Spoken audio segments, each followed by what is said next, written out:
Do you ever feel like you want to create something beautiful, but you kind of like end up doing the laundry instead? And what can we normal people learn from artists? Join me as I sit down with Emily Ellen Anderson, an art business coach, who shares her vibrant journey of creativity and self-discovery and the lessons of making art. Hi, and welcome to the Scenic Route podcast, where we believe in embracing life's journey with purpose, curiosity, and a bit of potty humor. I'm Jen, a sociologist, someone's uncool mom, and I'm always looking out for that perfect slice of gluten-free rhubarb pie. Every week, I get the joy of sitting down with dreamers and doers who dare to take the road less traveled in pursuit of their own magic. Together, we dive into the inspiring stories of soulful entrepreneurs and visionary leaders who boldly share their beliefs, lessons, and fuck-ups. Excited? So am I. You're exactly where you're meant to be. And now, let's take this conversation off the beaten track. Emily, welcome to the Scenic Route podcast. Thank you. I'm happy to be here. Yeah, I'm really excited because when we first was planning up this conversation, I was like, I'm a graphic designer, so I dabbled in art, let's say it, and I had art history in school, but all of that didn't come to mind. What first came to mind was a book by Seth Godin that he wrote a couple of years ago. It's called The Icarus Deception. And it talks about art, basically. And making art, and it's quite interesting. And he, on the very first page, he asked the question why you make art, and he kind of says, well, because you must. It's just this dry because you must, and then art is what it is to be human. Yeah. So I'm like, okay, are we all artists? What is your take on this? Yeah, I do think we're all artists. I think that, I think we're all artists. I mean, when you think back when you're a kid and your sensitivity is high and you're like connected. And I don't know about you, but I feel like everybody that I've talked to is like, yeah, there's this weird sense of connection with the things around you, and you have a little bit less, you're less inhibited to just throw something together. Yeah, I do think everybody is an artist. And I think that as you get older, you just get stuck into, but what are people going to like? And money. So we train ourselves out of being artists and becoming conformists. Totally. Yep. Yeah. Oh. Yeah. Yeah. That's right. The young about art. Yeah. Even when I see what my kid, what he puts together, and it's like, yeah, sure, I would never think of that, but hey, you doing there's sort of something to it that you're born. So then the artists, the ones who practice their art, even when they're grown up, what can people who aren't pursuing their art, in whatever form that is, what can we learn from them? Yeah. Well, I think you're right in that artists are like compelled to make something. And I feel like that has to do something with like being willing to follow a thread of truth that they feel or that they're interested in, and without knowing what the answer is going to be, or without knowing where it's going to go in the end, just be willing to like kind of pull that thread and keep following it until it unfolds and reveals itself. So, what everybody can learn from artists, is that what you asked? Mm-hmm. Yeah, I think one of the, this is funny because even artists don't notice this particular thing, but I think everybody can learn it. It happens in anything. Anytime you're creating something from nothing, right? So a job, a relationship, whatever, art, there's like this emotional roller coaster where it's like I'm inspired, I'm ready, I'm going to do it. And then there's just like this joy of acting on it and digging in. And then there might be like a part where the doing of it becomes really tedious. And then you get stuck and you're like, oh shit, now I'm stuck. And then you like start judging yourself or start judging your circumstances. Oh, yes. Yes. All the nasty little things in your head. Yes. And then you get depressed, right? And you're kind of down on yourself. And then, so artists that realize this happen usually like take a break, right? Or get some distance and they go do something, or they just surrender, right? They're just like, okay, the thing that I expected is not reality. Like, this isn't happening how I thought it was going to. And then they leave it for a little while and become open, or just totally so exhausted from being mad at themselves about it that they're just surrendered a little bit. And then something like comes in, right? Like you read a poem, you listen to a podcast, you're like, oh, okay, I know how I can continue with this. And then you do something else and it becomes something else. And then at some point you just decide it's complete. And you're like, okay, I didn't know that's where we were going to go, but here we are. And you can move on with your next cycle, right? So I think what people can learn is like, and artists need to learn as well, so they can be aware of when they're in it. But like the creative process is not just those times where you're inspired and you're doing and then it's finished. It's the whole trajectory, right? It's the up and it's not just the oh my God, this is so exciting, fresh part that we all know from projects, relationships, whatever. But when it kind of like gets tough or shit hit the fan, and it's kind of like what your true colors will show, and we kind of like show, okay, what are you made of, right? Or not, and like maybe it's not even what you're made of, just like what will come to you, like what will come through you. You're open to what's next, or when you give up. Yeah, I see. Other thing into what you thought it was going to be. I see. So I'd say from listening to you, what we can learn from artists is living with the uncertainty. Yeah. Because you start something, there is no blueprint, there is no template. You just start from scratch. Totally. And you have the blank canvas. It's and like the feeling that it's always working. Like this part is supposed to be here. This is the part that is working as well. I just don't like this part as much. Way through this. So also then a very solid level of self-trust. Yeah. And not self-trust as a like, I always know the answers, but I know that if I sit here long enough and am open and look for and sensitive to all the things that could come through, then I know that something's going to happen and this will go somewhere. That's really, I mean, that's totally like a way of life and a way to see things. Yeah. I thought it was interesting what you also said, that you are very invested with artists, are very invested with what they're doing. Yeah. Border obsession.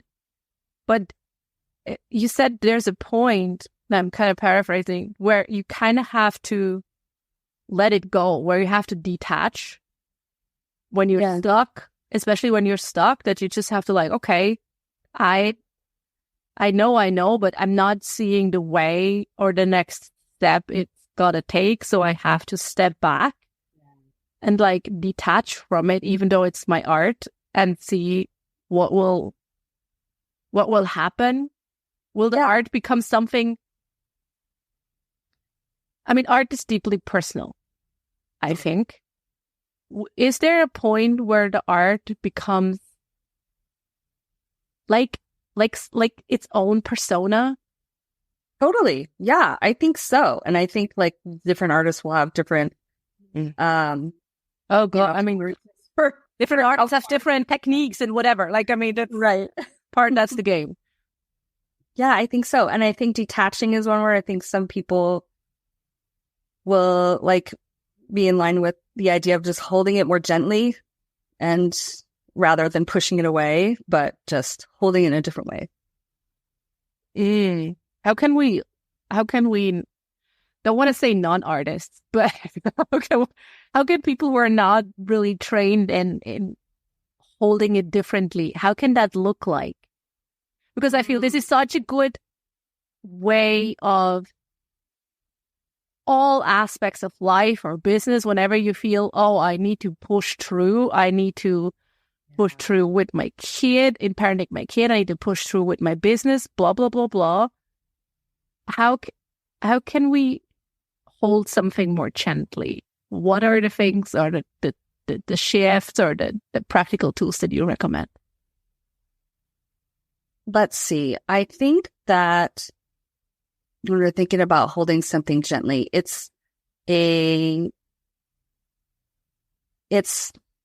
you're holding something, you're like, okay, I thought that things were going to go a certain way, and they're not right now. Mm-hmm.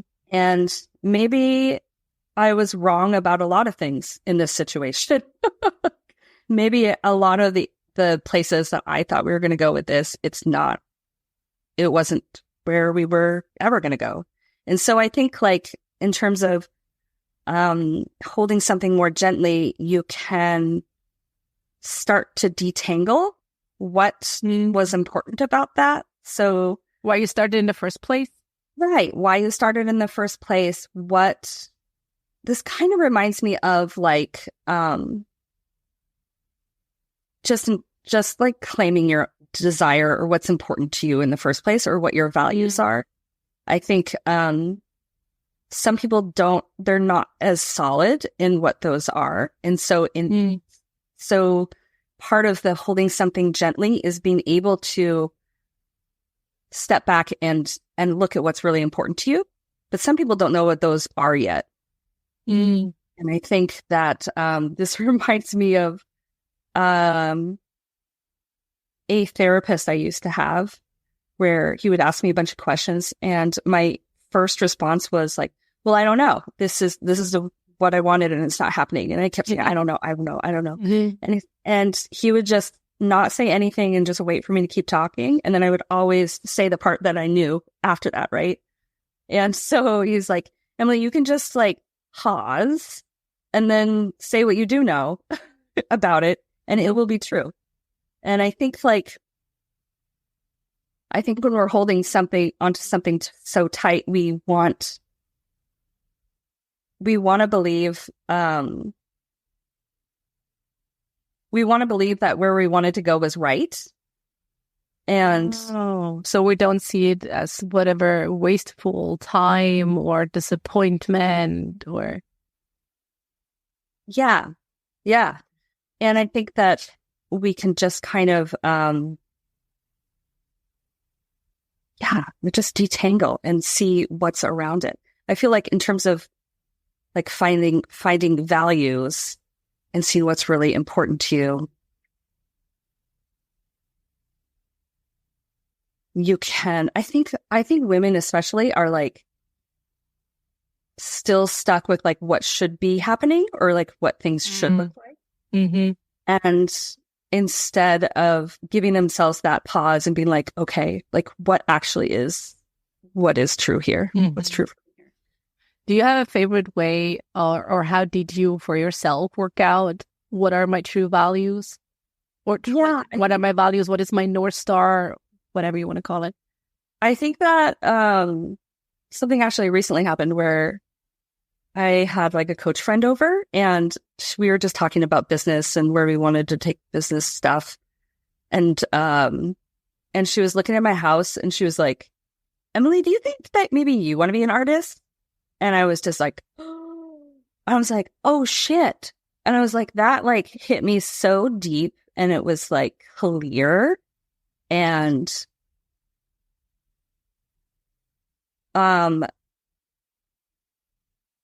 just very like solid and deep. And I was like, oh shit, I think I do. Like, why have I never seen this before? And I think for me, like those types of knowing things happen when it is like clear, and then something that feels very deep in the body, as opposed to something that is very like up in my head and urgent and has to happen now. And I think like when you were talking about holding something tightly, like that feels up in the head too, and that feels very urgent. And I need it to like happen. Agreed. Where like the true things almost don't even have a timeline associated with them, right? You're like, oh shoot, I do think I want to develop an art practice for myself. And here I've been doing all this other stuff and helping artists, which I love to do and will continue to do. But now I'm like, oh, well, this is really inconvenient now that I have to follow my own truth somehow and try to like, take your own medicine. Interesting. Totally. Oh, how annoying. No, but it brings us to a very good topic because, as you said, like we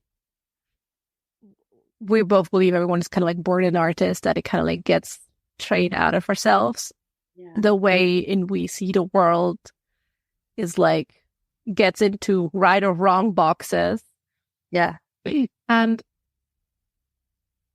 I sometimes when I talk to my clients about hobbies, I get like blank stares. Yes. And then they're like, I like to read. And I'm like, that's good for you. Like, yeah, I mean, reading is a great hobby. But is there also something you make? Is there anything you create? Yeah. And then they're like, no. And often people are like, oh, I would like to do something. But it almost feels overwhelming to start, which brings me to you, where you shared, oh, I want to start establishing and cultivating my art practice. Yeah. How can we go about this? How can we start? Yeah. I can tell you how I'm starting. And yes, it is totally a dose of my own medicine. It's funny because like, I feel like karma. I've seen, I mean, people, my artists are well beyond, I mean, they are doing, selling big works and doing big installations. And so and they're having problems like coming to a boardroom table and feeling solid in their own values when they go in and try to negotiate prices or even really up prices. But, and so I'm like, oh, I got that. Like I can help you with that. But they're well ahead of me. But what they have figured out or you're figuring out now. Yes, exactly. Oh. So for me, I have one of those situations where it's like I have a young family and I have my coaching business, and there is like realistically a very small pocket of time that I can start developing something. But if I don't use that, then we'll never get anywhere. So it's making it important to right now take those scraps of time and make them into something that's useful. So right now it's like, honestly, it's probably like 8 hours a month. I can make something for myself or that's a full day. Totally. Yeah. It's a full day or two big chunks, which is good. And for me, it's just like, okay, I'm doing painting and I'm doing ceramics, and I have, and I don't have the skills yet in ceramics to even be able to do something in my head. So it's like, I want to try to make this shape. I couldn't like figure out a way where I can get something that looks smooth in the shape that I want. And, right now for painting, it's just like, I want to find a way to work with colors that doesn't make me gross out of myself. Like I'm just trying to find what I like. And so, yeah, it's actually funny. Like you mentioned, like, what are your hobbies? And right now I'm in the position where I'm like, what do I like? Like what I know what kind of art that I like in other people, and I know what. But that might not necessarily be the art you enjoy making. No. And there's definitely a style that if I'm just drawing or painting, then I will like move into just naturally. And so it's really just trying to get the quantity up where some kind of pattern emerges. And then with the ceramics, it's just once I can get a shape that I like, then I can I have some ideas on like women's bodies and tree shapes merging into things. I'm like, I'd really love to be able to make something that at least like hints at what I have or in my head. explore this, or just explores this idea. Huh. So it's totally exploration. It's funny you brought up Seth Godin because there's another book that I love. I think it's even older, and it's like a super thin book, but it is, oh my gosh, I think it's something like, what are you going to do when it's your time and it's always your time? Or something like that. But which sounds like very much like a Seth Godin title. Yeah, it's totally brilliant. But yeah, yeah, and pretty much the whole book is how to be an amateur, like a throbbing amateur at something, and having the reader realize that like before you're a master at anything, you're going to feel very stupid at something, and you just have to keep feeling stupid at something until you have a level of capability. Yes, which is also probably gets harder the older we get, because we don't like to feel stupid, because at one point in our lives we detached very bad memories with that. Oh yeah. And also, yeah, it's just nothing to be in our society. It's nothing to be desired to be an amateur, to I don't know, to be new at something. Everyone wants, like, even when you look at job descriptions, people would have like a 20-year-old with 10-year experience in like 5 disciplines. And like, yeah, it's not gonna happen. Yeah, that's a really good point, because I coach mainly women, and I was trying to think of like some similarities between somebody who's not an artist, what they might deal with, and then what an artist deals with. And there's a similar thing among women where they don't want to say that they know something for sure. Like they don't want to be like, I am an expert in this, and I can figure this out. And similar to like, I don't want to say that I know something because I might not know it, and then I'm going to look like a fool. Yeah, I'm going to get called out. Or yeah.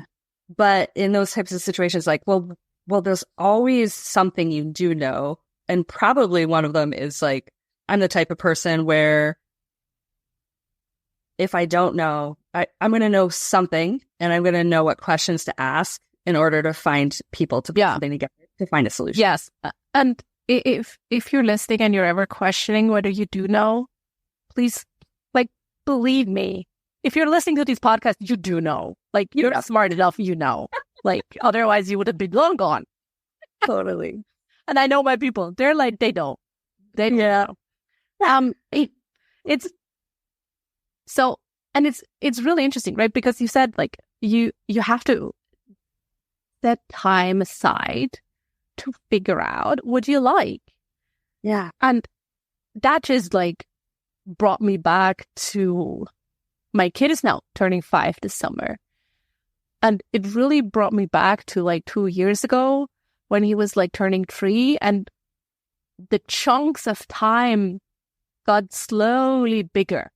Yeah. He would play 5 more minutes by himself, or just like it just this tiny stretches got bigger and bigger. Yeah. And I had to really rediscover what I like, because a lot of the things, like, I wouldn't say the values shifted per se, but there was less. I was less willing to compromise. I was less willing to like take up with it just for the sake of whatever. I'm like, man, I actually don't really like this, or I actually do like this. Yes. And and I had to start really small, like you said, like in your case, taking out colors and just color, I don't know, shapes, circles, strokes, and see what you like. Literally, whenever I start, I'm like, I hate feeling like I'm starting from scratch. But it's the process. It's necessary. Is this? Yes, we know it's necessary. We know it's the process. And still, like, we know we have to move through this discomfort. Like, what is your, like, best kept secret on moving through discomfort when starting something new?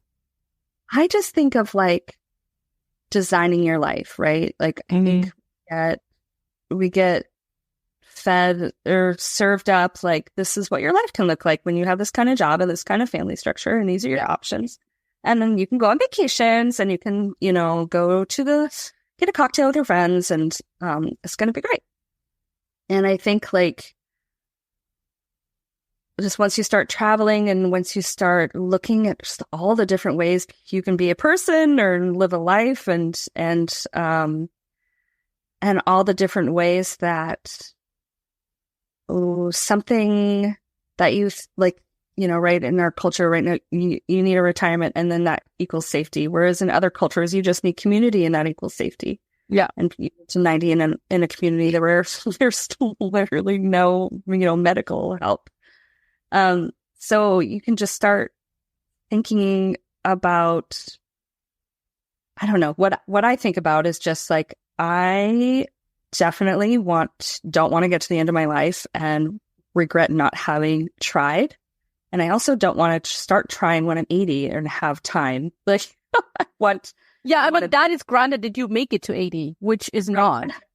Right? I mean, not being pessimistic, but I mean, we just don't know. And if you save something up for whenever, I mean, and this is not just for age, right? If you, I don't know, say if you're good clothes for the good moments, or if you say feeling good about yourself when you look a certain way. Yeah, you're missing out. Such a fucking waste, honey. Yeah. And yeah, like if you're always going to have a challenge and you're always going to have hardship, like what kind of hardships would you like to choose? That is where I'm like trying to get somewhere and trying to make something out of my life. That sounds juicy. Yes, it definitely sounds more intriguing than the immediate discomfort.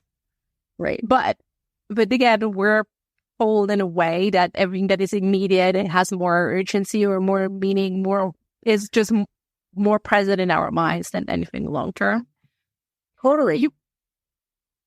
You brought up, like, I'll buy the difference. And like, is it up here coming from my head? Is it, yes, do I need to do it now? Like, those are clues on of like, oh, okay, like, let me think about this. It's just, I don't need to do it this way. I don't have to do it in this amount of time. Like, I have options. And I think like being satisfied with your life is just always making sure that you know what the options are and that you're choosing the ones that you want to do. You brought up an interesting point before that I want to explore a bit more. Safety, right? What you said, okay, like we need to feel safe or some form of safety to move through this cycle of, I have no idea what I'm doing, this entire roller coaster of creating art. Yeah. Well, that reminds me, I think I once read a quote. Oh, I have no idea by whom it is now. But it's kind of like the 3 necessary components to becoming an artist is seeing, making, and the tabula rasa. Just like the whole ups and down roller coaster, whatever or not. But I mean, back to safety. My mind does this sometimes. Okay. So we need to feel a certain level of safety, which is deeply personal to each and every one of us, to be able to create freely. Yeah. I'd say, right? Because if you're under, I don't know how to pay your bills at the end of the month, it probably feels especially hard to draw a colored circle and decide which one you like best. Totally. Or decide that that's the best use of your time is to draw the circles. Yeah. Yeah. I think there's financial safety and like the facts, the cold hard facts of like, is there enough money or not? Mm-hmm. And then there's all of like the future anxiety of like, will there be enough money? Mm-hmm. Happy. And then there's like the safety of like emotional safety or like self-talk, right? Like if this doesn't work out, am I going to be an asshole to myself? Or am I going to make this be a giant failure if this doesn't work out? If I try this and I take a risk and it doesn't work out, am I going to make myself unsafe in doing that? Mm. So like with this, I mean, and there is a lot of financial risk for a lot of the artists I work with. What I end up doing, which is not an easy sell, but we do like look at their money and we project what their life costs, which a lot of them haven't done this. And then we figure out what like the business they're trying to build, what that costs. And then we have a real look at like what they need to make.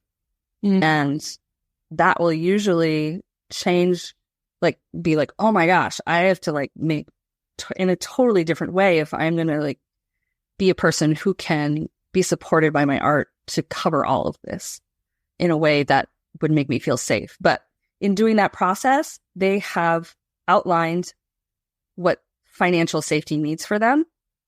And so while they're going about building their art, however long that, whatever timeline they want to put on that, then there is a concrete thing that they can look at and be like, I feel unsafe. Well, am I unsafe? Like, oh no, I'm actually making progress towards this thing that I'm doing. Like, of course your brain is going to tell you any business thing is unsafe. Any risk is going to be unsafe. But you can then look back and be like, is that true? Am I unsafe right now? Or am I just spinning this out of control into a bunch of scenarios that may or may not happen? So my brain is busy. Yeah. Yeah. Oh, what do you think? Can there be like a point where an artist feels like too safe? You know, where it kind of like stifles their growth, or just like maybe, you know, I haven't had too many artists bring that up, but I imagine if, you know what though? No, they get bored. I think they get bored with some things. And so I don't think I've found anybody that is in danger of feeling too safe. But I think artists will tend to put themselves on another level of risk because that's what they like to do.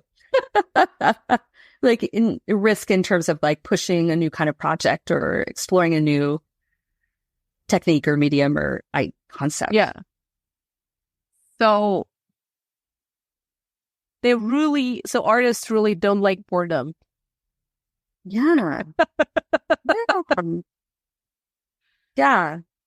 When I tend to get bored, my head has this nasty tendency to create drama, to like blow shit out of proportion, so I'm not feeling bored again.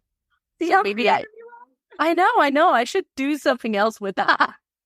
Stories. Like maybe I should get play or something. Yeah. Write stories. That would even be more practical than just to get an entire pottery studio, which I don't have the space for. But I do like a pottery wheel. Yep.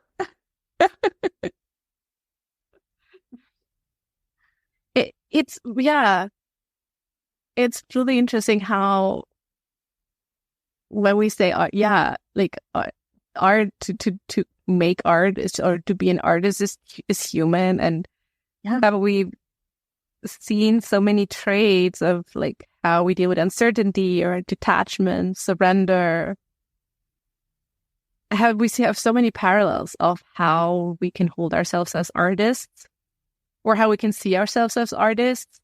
Yeah. And what we can learn from them. Yeah.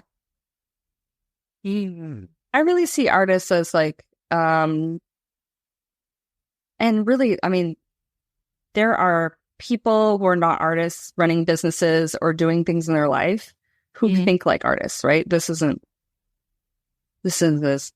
like you make art and therefore you're an artist. Like there are artistic everything. It's a way of being. Right. But I think like in a lot of ways it's just people that are highly sensitive and see connections and see ways that things can be blended and merged and fused and taken apart and broken down and put back together again. And so like artists, I feel like are, you know, here's like society all moving in a circle and doing things. And then artists are able to almost like document the feelings of humanity when they're happening and put them in a form that people can understand. And then, yeah, I think it's a really important part of society where I would love to, you know, in my vision is like, there's this important role of documenting and expressing, and then money is given to these artists to buy their art, and then they put that money back into, you know, their creative process and being inspired and looking again and being able to take a new connection and make it visible for people. So it's kind of a connected thing. No, but it's really beautiful. I love what he said, like artists like document how we collectively feel. Yeah. That's very beautifully put. So if we want to train or cultivate the artistic side of us, I feel in order to like document, the prerequisite for documenting is seeing the world in a special kind of way. Yeah. How can we learn to see like an artist? I think it's a feeling thing. I think, and I think it's like a loop of like feeling something, putting something on it, making something visible with the least amount of judgment as possible, and then observing, and then changing it or not, or doing it over again. So I think if you're going to become like an artist, then you can think about everything. You can kind of detangle, like I said, where if we're seeing what we can kind of merge with it or blend or take apart, then you can kind of look at anything and be like, what can we do with this? What if we tried throwing this together and putting this together in a different way, and then just observing and on repeat forever. I love this. And I think it's something that is truly needed. In our society as a whole, because we've done things for a while now. And look at that turned out. It's peachy for a lot of us. Yeah. And so we need to do things differently. I think this is clear for everyone. I have, like, at least in my bubble. So we need to do things differently, and we need to look at the things and like detached from their previous meanings and see if is this useful, can this be useful, and how we can put it back together in a way that serves us better. And I think there's also there's some of these key people that are really good at hearing what different people say and saying it in a different way, like helping it be articulated in a different way. Like translators almost. Yeah, translators. They're like translator people in the world who are like, if you have, so let's say you have just a normal organization, and you have an artist, and they are a feeling type of person and they just kind of like blurt something out or they have some kind of courage allows them to be like, hey, I'm noticing this happening and like, I don't like it, or it feels weird, or I feel like we should do something different. And then a translator can be like, okay, let's like slow down and not just throw this onto the table as not important. Like, let's not dismiss this, but let's see what's here. If we like, let's hear more of what you're saying and see what we can do here. I'm thinking of like one example is I was interning when I was in my early 20s for the it was called the Seattle Arts Commission when I was in it, but I was an intern. So I just was sitting there and the head of the company was like, what ideas could we have that make this city more of an art city? And I was just like, well, let's just like take all the government and put them on the moon and then all the artists can run the government. And everybody's like, and she's like, okay, well, that's really interesting. What if there was more artists in like positions of authority and leadership? Like, what would that look like? And how would we train somebody to do that? And how would we find people that have that capacity or interest? And I was just like, whoa, that's cool. It's cool that that's what you made with that, where I was just blurting a feeling out. Yeah, this brings me like this reminded me a lot of my agency days when I'm a trained designer, but I'm also a sociologist. So I was often that translator role of like talking with the designers and then going over to the strategy people and be like, listen, we gotta work together on this thing. Yeah. The designers are not feeling this. Yes. And it really is a skill. And yeah, maybe every business should have like an on-call artist. There you go. And that's really cool. Yeah. And the challenge with the artist is going to be like, I can't articulate why, but I know this strongly.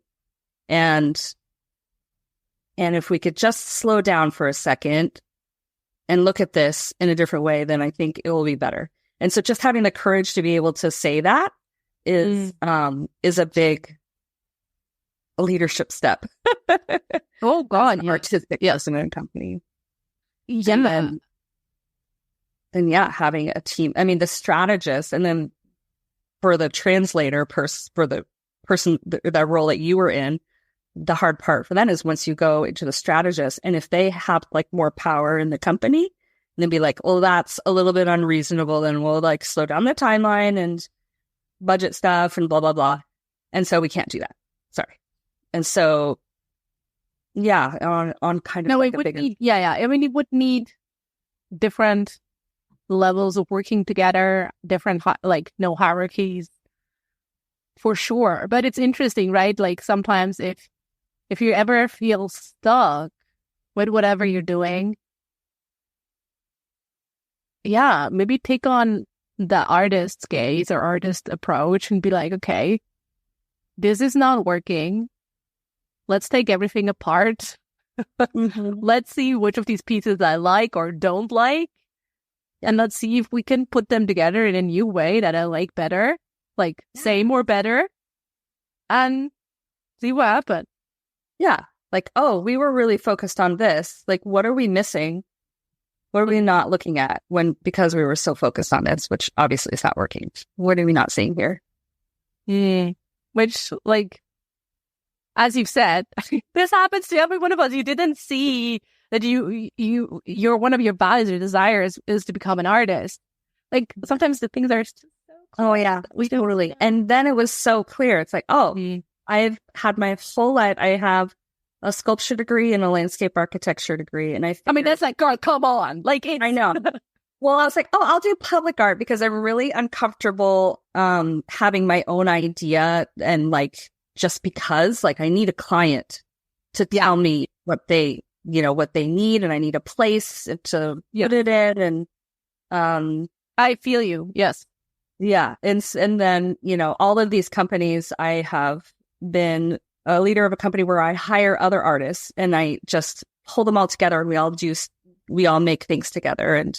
And then during COVID, that was illegal to do events. And so we stopped doing that business. And then, and I'm like, okay, well, I'll train artists because I know how to make a business I know how to make a creative business and I know how to train other people to do that. And so I'm like, okay, I'll be a coach. And I'm like, oh my gosh, I've been skirting around this forever. But I mean, we're on a Scenic Road podcast. So I mean, there you go. Welcome to the club. This is what we do. This is life. Everyone listening, this is life. It happens to all of us that we detour, but we're like, are you enjoying the journey? I am. Yeah. So see, that's what it's all about. Enjoying the enjoying the destination too, but most importantly, enjoying the journey. Because if the journey to the destination is shit, destination might be too. So also, I mean, the destination is going to change anyway, so it's always going to be a journey no matter what. Thank you very much. I could not have looked for a better way to end this podcast. Yes, absolutely. You're right, Emily. So before I let you go, where can people find you? Where can when people want to work with you, let me know where you're online. Yeah, I think probably best place is Instagram. Is just emily.ellen.anderson. And that's my website too, emilyellenanderson.com. Perfect. Okay. And you got a little something with us, our dream business exploration sheet. Do you want to tell me quickly something about it? Oh, totally. That is just a series of questions. If people are like, what do I want to do? Like, what kind of life do I want to build? This is just a series of exploration questions where you can maybe get a little closer to figuring out what that is. Oh, I'm all about explorative questions. One last question before I let you off the hook.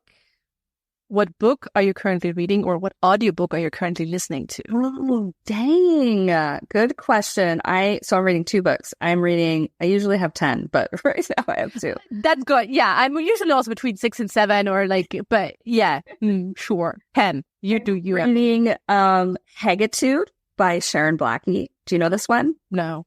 It was recommended to me just because I met with somebody from the event industry that I left during COVID.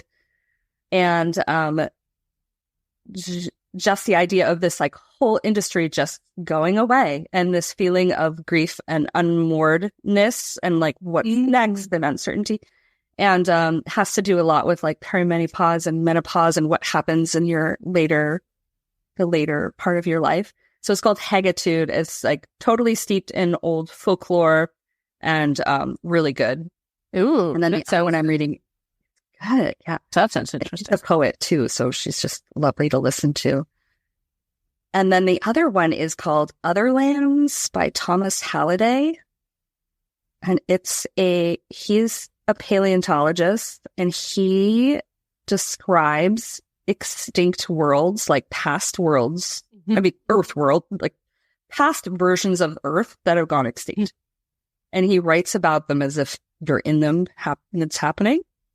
Oh. It's very interesting. It makes you feel very impermanent. And then, if you want anything to get you your desire in life, read that book because you're like, oh my God, we've been here for a millisecond of time and our life is very precious and short and we just should be just doing whatever we want. Again, you're serving the perfect liners to end this conversation. Emily, thank you so much for being on the Scenic Road with me. Thank you.